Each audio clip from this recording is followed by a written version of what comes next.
Hello guys, welcome to my vlog. May magandang balita po ako mga idol. Itong vlog ko mga idol, kakagawa ko lang po nitong mga idol. 2 weeks pa lang to mga idol. Itong paggagawa ko ng vlog, kakaumpisa ko lang mga idol. Mga idol, andito pala tayo sa may bukid namin. Yan, dito sa bukid rin mga idol. Mga karamsel vlogger. May sasabihin lang ako sa inyo, sana tulungan nyo din ako kung paano talaga ito, anong tamang pagproseso. Mga idol, itong YouTube channel ko, 2 weeks pa lang mga idol. Tsaka, nung nakarang araw mga idol, yung subscriber ko pa lang mga idol, 150 mga idol. Ngayon na umaga, pagising ko mga idol, tinignan ko ulit yung YouTube channel ko kasi ino-open ko pag umaga. Pagtingin ko mga idol, naging 377 mga idol. Naku, sobrang saya ko mga idol.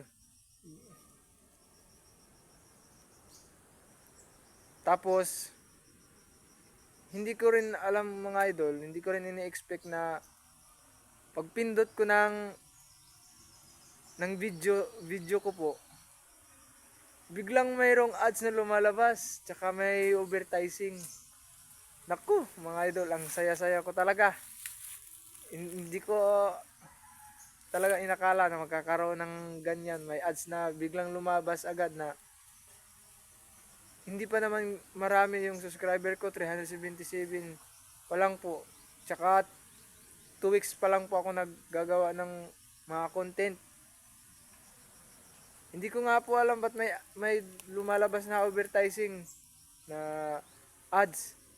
Mga idol, sa mga kanood nito, sana matulungan niyo ako mga idol sa kung anong gagawin ko, kung ba't may ads na po yung ano ko, yung may advertising na po yung video ko. Kasi pinanood ko kaninang umaga, meron na talaga idol. Kasi kahapon nga mga idol, 150 pa lang yung subscriber ko. In just 2 weeks, pa lang kasi ako nagagawa ng content. Pag gising ko kaninang umaga, nagulat ako. 377 na. Pag click ko ng video ko, mayroon nang lumalabas na ads. Tsaka nag-o-advertising na siya mga idol. Sa mga nakakalam dyan mga idol, sa mga matagal na nagbablog, tulungan nyo naman po ako, pa-comment po kung paano gagawin ko po mga idol. Yun, magpapasalamat pala ako mga idol sa inyo, sa mga suporta nyo sa akin,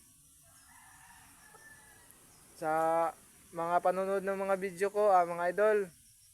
Maraming salamat po sa inyo. Mga idol, tulungan nyo po ako, yung lumalabas na kasi na ads, paki-comment mga idol, yung mga alam na talaga dyan, yung mga matatagal na mag-vlog, kung ano ba talaga yung tamang gawin.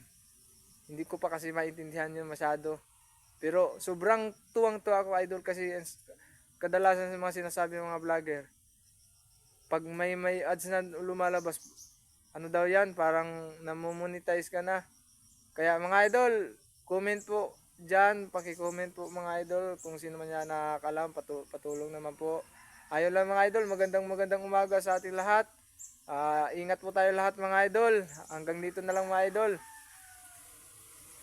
Big shout out po sa inyong lahat. Ingat po tayo lahat mga idol. Okay. Hanggang dito na lang mga idol. Pa-subscribe na lang po, like, comment. Yun lang po mga idol. Maraming salamat po sa inyong lahat. Hanggang dito na lang mga idol. Thank you po.